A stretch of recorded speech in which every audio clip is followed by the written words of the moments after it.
gives you something impossible and makes you suspend your disbelief and believe that it's real, and it completely changes everything. As an actor, I can say this, and I definitely think as a viewer as well, you believe it, you're in it. The characters you've created, they're human. You know, there is a side to most of these characters that you could go and actually appeal to. Just when you think you like someone, this is what they're capable of. Or just when you hate someone a hell of a lot, they do this act of generosity. It was just wonderful to sort of get more into Cersei and sort of reveal her inner self. He realises he has to do what he has to do to save people's lives, and he's now got a destiny as well. We've been lucky enough to actually cast it exactly the way we wanted to, and this is the best cast I've ever worked with. They never complain. That's because they're afraid of being killed off.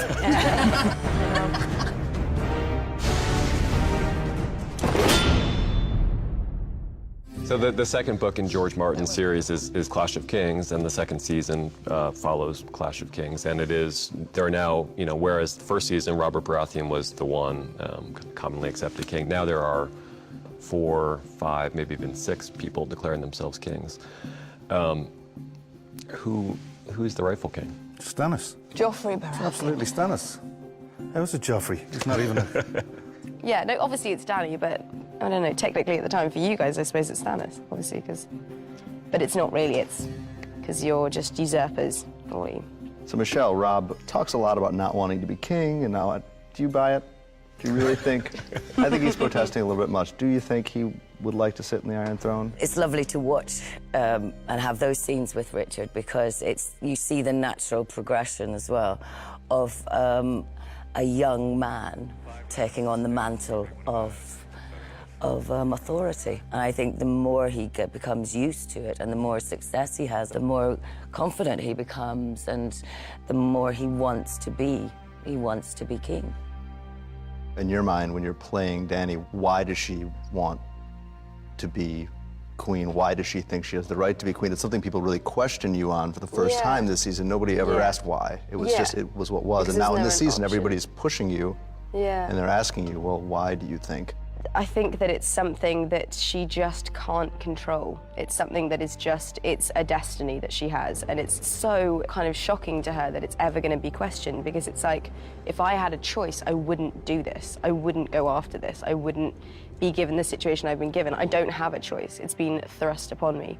She's being presented with arguments that she can't fight against. Dany is incredibly intelligent and strategic, and she's working out her game plan. So she's practically putting the crazy life she's had up until now into use. And I think that's what we see in season 2 for Dany. You sort of see her kind of trying to be taken seriously, because at the same time, like, she's got dragons. You'd think that no one would argue with her, but she's still a woman, and she's still desperately trying to be taken seriously and trying to show that she's not just a kid. Well, you bring up a really interesting point, which is that she's trying to be taken seriously partly because she's a woman. I mean, how does that relate with Cersei in terms of, obviously, very different characters, very different storylines, but in terms of what she confronts as a woman in a world where women are second-class citizens? Well, Cersei's kind of obviously the 2 brothers, and she talks about it. She says, you know, he was taught to fight, he was kind of given everything, and I was, you know, sold and taught to smile. And I think her sort of first thought with Joffrey was, we're going to do it, do you know what I mean, with her powerful son, and now this has all turned into an absolute disaster, and she can't say it, because she's steered it.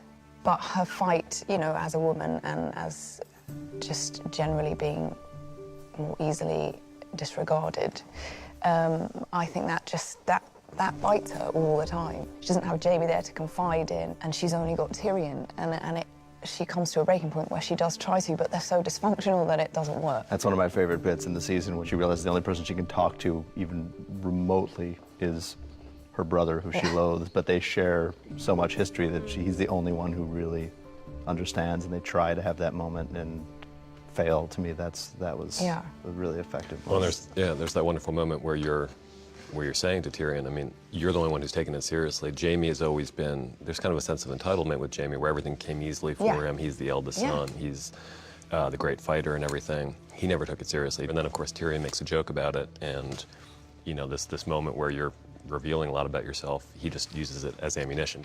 It's all fallen on me. As has Jaime repeatedly, according to Stannis Baratheon. Catelyn makes a decision to release the Kingslayer, the most valuable prisoner that her son has acquired, and doing it without his knowledge. Do you think it was the right decision?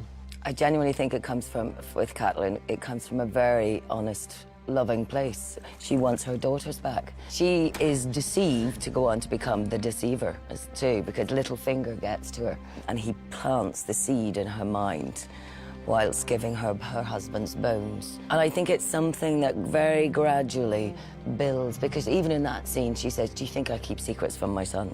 You know, so she, at that point, it's never going to happen. But gradually, over the course, this need, this burning thing of this wish to get the family back together. You learn what's happened to your sons in Absolutely. Winterfell and that they're in jeopardy. One thing we haven't talked about, which I always found fascinating about her character, is her relationship with Jon Snow and just how much she loathed Jon Snow for so many years. And this is a woman who's so loving in most ways with her family, but doesn't consider him a part of the family. He's like this alien who's been brought in. In a lot of ways, Jon is betrayed by many people close to him. Like, Catelyn betrayed him. His father betrayed him by not telling him the truth about who his mother is, or what the wall's like, or the realities of things. Uncle Benjen says he's coming back and he doesn't come back. You know, there's lots of people that betray Jon in his life. What's your name? Jon Snow. Snow. Listen to me, bastard. All you lot from south of the wall. You Southerners. Wildlings Yes. versus Night's Watch. Seems like the Wildlings have a better deal. Yeah, there's more of them. And as Rose, yes. And there's a big scene in season 2, a couple of scenes where Ygritte touches on the fact that the Wildlings kind of has some things to offer that the Night's Watch does not have to offer. Do you feel like some real ambivalence starts to creep into the equation? I think he does. He does have that struggle in that, you know, he is at the heart of it. He's a man, and as such, he craves what men crave, which is company and women. But I think the whole of the second season where he's talking to, Ygritte and being tempted by her and teased by her, it's pretty hard not to look at that side of things and want it. So he does have that struggle. And I think he really kind of is tempted to run off like Mance Rayder did and go and join the Wildlings, which towards the end you see him do to one level or another, I suppose. You never really win an argument with her. She always gets the last word. Well, she always seems to leave him she leaves him with the last word and then she goes, and he gets really like turned on by that, I think, you know. It sort of kind of really floats his boat. And Rose, who plays Ygritte, was fantastic. Just an amazing actress and just so brilliant to work with, and she nailed that kind of that teasing quality. How old are you, boy? I'm a man of the Night's Watch. You're a boy who's never been with a girl. You got to go to Iceland for 3 weeks. Yes. Tell us about beautiful Iceland. Iceland was, it's just stunning. It's the most amazing landscape. When you fly in, it feels like you're landing on the moon, and that's exactly what we needed for beyond the wall scenery. So I think the one worry that we all had is that it was so alien-looking that people will watch and think this is all CGI'd when it really isn't. None of it's CGI'd. It was minus 35 one day. Gosh, that's cool. So cold that people's beards froze to blocks of ice. Yeah. Well, there's a shot of Samwell's talking to Jon Snow, and in one shot, his face is basically clean. And we cut to Jon, and then we cut back to Samwell, and it looks like he's become Father Time. And just behind the camera, me and John can just see David Benioff laughing. It's just like such professionalism. So looking around the table, all these characters are of noble birth. Even the bastard has noble heritage. Davos Seaworth, on the other hand, comes from Flea Bottom, the worst slum in all of King's Landing, and his father, as he says, is a crabber. And he made his living as a smuggler. So, it's not something we've really talked about before ever, but, what do you think of the class differences and interacting with, the fact that you're now interacting with men who would be kings? Well, I think what's got him there is his loyalty and the fact that he has the gift of lateral thinking, which is, he helps Stannis, and Stannis holds his thoughts in such high regard that he can be swayed. And I don't think he's. I don't think Davos is certainly not the type. There's no ambition. I don't think it's an ambition. Duty was probably at the top of his list, or his attributes. I think he's of the opinion that the truth will set you free, and it's why he's so devoted to Stannis. Do you think Davos believes in this religion? At a certain point in the beginning, he seems like a definite non-believer. He's a real skeptic, and he talks about going all around the world, and everyone's talking about their God. And he's seen people praying in all different languages. It never works. But then he sees Melisandre conjure the shadow demon or give birth to a shadow demon. There's no denying that happens. So I mean, what do you think he believes? Well, I say Sorry, I was just listening as a listener. It's just quite strange. We're talking about very seriously the birth of the shadow. Yeah. Well, this is exactly. I think your point is a good point. That the world we're in. I mean, we know that the dragons existed and all, but everything is kind of out there. It's myth with evidence of it being real. So I think it's not like the real world with somebody giving birth to this weird creature. It's something that has come from a world that they've tried to push away, and now it's coming back into the world. It's the same with the dragons coming in, same with this coming in. It's incredibly scary, incredibly dangerous, but not beyond belief. And I think there's an acceptance in that. And I think it's one of the strengths of the show is that you can have this stuff. It's a wonderful extra element to the reality of the whole show. And I played that as it being scary and life-threatening, but not so ridiculous. The opportunities that it opens up are extraordinary and incredibly unusual for a drama. I think it's testimony to the calibre of the characters, that they're written by George and by you guys as well, that they can kind of, you're so sucked into the layers that they have as people and as a drama in itself that you put the fantasy on top. And as an actor, I can say this, and I definitely think as a viewer as well, you believe it, you're in it. Throughout the whole of season 1, you get little tasters, and you kind of, the back of your mind, you're sort of working it out because you believe the characters as people. Catelyn has that scene with Brienne where you're talking about what you've seen with the shadow demon has assassinated Renly, and this is your first encounter with the supernatural. It seems like you've been a skeptic about it as well. I mean, you're a very practical woman. From Catelyn's point of view, it's in some way her role in the second series is about negotiating. It's about going and actually, which is wonderful with the characters you've created, they're human. You know, there is a side to most of these characters that you could go and actually appeal to, and as a mother, and say, please stop fighting. So that there's a possibility of achieving that with real people, but with supernatural, you can't. Mm-hmm. You're playing a completely different game. Yeah, it's a game changer. And it opens up a completely terrifying option, which is you cannot control it. And when she has that scene, when she is there negotiating with Renly, and suddenly this thing happens, and it's the fact that she has seen it as well. And she can't really describe it, but she knows that this is evil. There is something evil here. What's interesting is that all 4 characters, not Cersei, but the other 4 characters sitting at the table have encounters of one kind or another. You see a White Walker for the first time, and then just how that shades, I mean, everything about going beyond the wall. Yeah, that moment where he sees the White Walker picking up the child changes everything for Jon. Up until that point, he's ambitious, he wants to rise in the Night's Watch, and the minute he sees that and he sees this supernatural force, which is bigger than the wildlings and bigger than any kind of agenda he has, I think it does change him, and he suddenly, things get more serious. He realizes he has to do what he has to do to save people's lives, and he's now got a destiny as well. It completely changes his mindset about what, after that moment, I think he gets very, very serious about what he has to do, and he stops being so selfish, maybe. He knows he's got a job at hand. But there's a lovely scene which I love playing, which was the one where he's telling Commander Mormont he saw something, and Mormont's there saying, yeah, you did, but it's good that you did, sort of thing. And you realize that he's known all along that these sacrifices are taking place. And it's a really horrific moment. Sword. Something to eat that child. Whatever it was. I dare say you'll see it again. Everybody at this table has had some very emotionally challenging things to confront. I mean, maybe we could talk about that a little bit, talk about what you all personally thought were some of the most difficult scenes dramatically to tackle. I really loved the way you guys kind of built up a relationship with Mathos, and that they had. I mean, he does challenge him, and I really like the whole thing that my character is.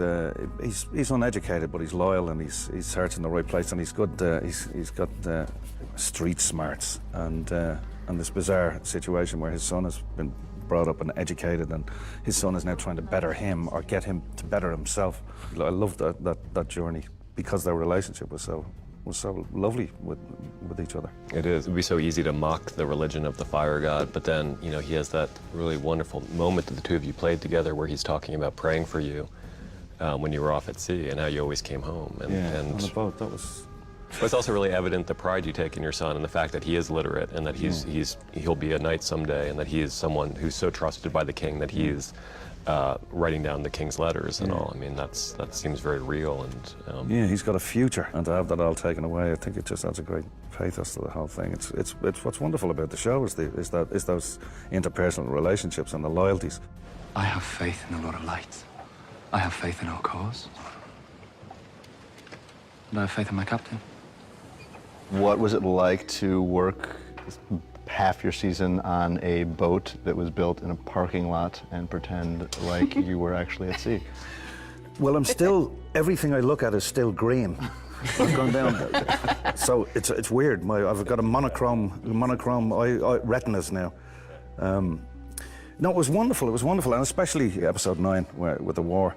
And Neil Marshall, who directed that, I've worked with a couple of times before. So because it was so involved and technical and image-driven, that I consider myself lucky that we had a kind of a shorthand. Yeah, and of course, I mean, episode 9 is in some ways the centerpiece episode of the whole season, culminating in an attempt or a thwarted attempt by Cersei to kill her son and commit suicide. And to get to that place, I mean, it was probably the most emotional we've seen Cersei, or at least the most, pushed to the most desperate.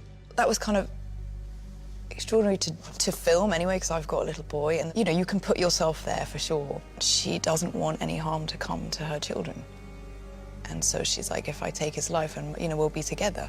Well, that scene is a beautiful performance by you. I mean, it's such a tricky thing because you're telling your son almost like a little fairy tale, yes. And you don't want to let on that you're so frightened because you're trying to calm him. And well, you know that thing with children when they fall, or if they look to you for, yes, is this scary? And you're going, no. And if you go, oh, they totally feed from that. And so that was part of the reading, was, not inferring what was coming or that it was horrifying. How did you feel, Lena, Cersei's character? We learn a lot more about her in season 2, and she's at home. I mean, so much of season 1, she's on the road or she's up at Winterfell. Mm-hmm. Tell us about the differences. I mean, working, and you got to work so much with Peter this season, which was a change. It was great. I mean, it was just wonderful to sort of get more into Cersei and sort of reveal her inner self a bit more. And so just to sort of let it go a little bit more. And then, of course, the relationship with Tyrion is kind of immensely challenging. She's got a huge hatred for him and a massive respect at the same time. And she's kind of wants to be him in some ways. I think she wants to be both her brothers, and so to sort of get into all that, especially with Pete, who I've known for a long time and I trust and I love him to pieces, was sort of exciting, and it was just edible for me this year. I loved it. We were just talking last night about how interesting it is that the personal love that you guys have for each other translates so effectively to like sibling rivalry and hatred on screen, and how like the comfort level that you have with each other lets you go to that place. Yeah, because you feel really, safe and you're not questioning anything. And I was pretty violent to Pete on one occasion. Get out! Get out! I mean, that's an effective shove because he falls down, and I remember seeing it and thinking, I don't remember us writing that, but it works so perfectly. I know, and I said, Pete, I'm so sorry. Like that was, and he went, I love it. I went, okay. We're good. So the betrayal theme, Catelyn, and now Robb Stark is also, he is deceived by friendship, for instance, and trusting in Theon, and you're advising him not to. I mean, you're desperately trying to convince him not to do it.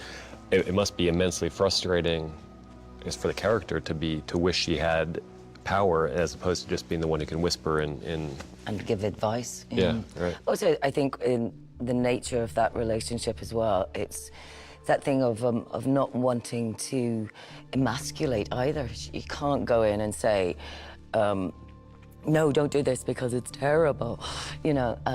And also, I don't trust that person. You know, he is a man in his own right, and he has to make decisions. And sometimes it is better for a parent, I think, to, rather than humiliate them, to let them make their own mistakes, because that's how you learn. What's it like working on the show back in your homeland, Northern Ireland? Oh, it's wonderful. I mean, when a lot of the time, this year particularly for my character, a lot of stuff was interior, like in tents and stuff like that. So, but on the few occasions when we did have exterior, they were the most stunning locations. Just so beautiful. Like at Ballantoy, at the rope bridge, and then up on Fairhead, where I used to go when I was a kid, when we were on the horses, and then you can see Rathlin Island, and then you see Scotland, and if you go that way, it's America. And when you're up on this precipice, and you look, you really can see the world is round, because it goes like that. And you got to spend a month in Croatia, which This is true. You know, some people did not get to go. Yes. To. Yeah, rub it in, David. Why don't you? Tell us about Croatia. Croatia was amazing. Croatia is just so beautiful, and it's just insane that we managed to find somewhere already that looks like the world of Game of Thrones. It's ridiculous. But yeah, it was amazing fun. We had a good time. Where are the dragons?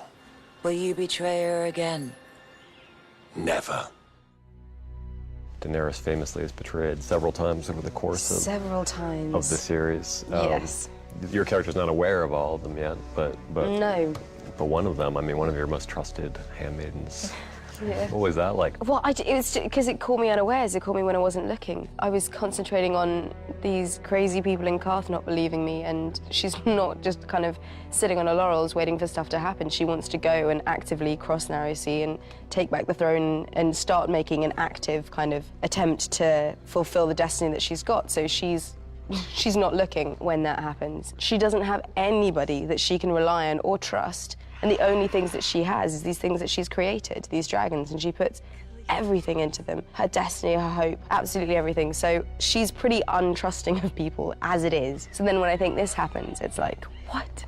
Yeah, I mean, you're saying about this isn't the life she would have chosen, it's just what she's been forced into. And, Yeah. and it almost seems like her temptation in the House of the Undying, like the last temptation of Christ for Dany is, you know, being in a tent with Drogo, you know, her first love and her son, you know, like she could just stay there, like this is, Exactly. and it all seems surreal, but she can't. I mean, No, she exactly, can't. because she knows that at the same time as that being what she wants, it's not, because so much of who she is her destiny and is what she's been sort of placed to do. So it's like, I wouldn't be happy being here with the man I love and my unborn child. Because I have to answer to what makes who Dany is. And I think that's the beauty of the books. I think that's the beauty of the character. I think that's the beauty of the storyline, is that that's life. That's what happens. You can't. It's nothing is easy.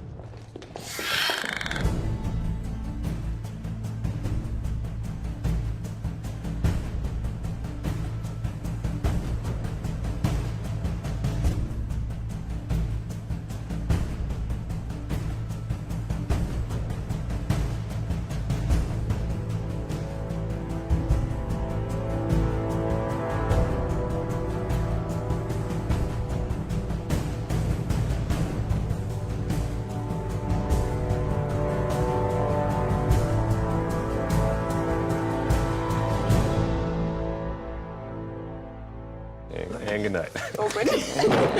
We need some music. Go on, put that in. And then I'm slowly going to silhouette. Bring the lights down right.